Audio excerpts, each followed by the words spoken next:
বন্ধুরা, ইঁচড়ের এগ, একটা ডিম দিয়ে দিলাম।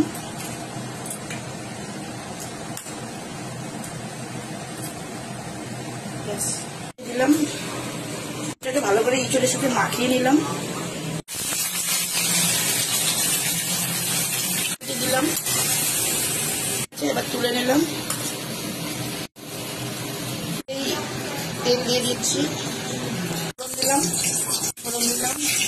ফোড়ন দিলাম আর রসুন আর টমেটো দিয়ে দিচ্ছি। ভাজা হয়ে গেছে, পেঁয়াজটাকে ভাজা ভাজা করতে হবে, লাল লাল করে ভাজা হয়ে গেছে। আর যত রকমের ধনের গুঁড়ো, জিরের গুঁড়ো, হলুদ, লঙ্কা গুঁড়ো সব দিয়ে এই কষাবো। এবার টক দই দিয়ে দিচ্ছি, এবার জল দিয়ে দিচ্ছি। ঝোলটা ফুটে গেছে, এবার এই যে চুলের একটা দিয়ে দেবো, একটা ফুটুক একটু। এবার গরম মশলার গুঁড়ো দিয়ে দিচ্ছি, ঘি দিয়ে দিলাম। হয়ে গেছে, এই যে নামিয়ে ফেলছি। দারুণ হয়েছে।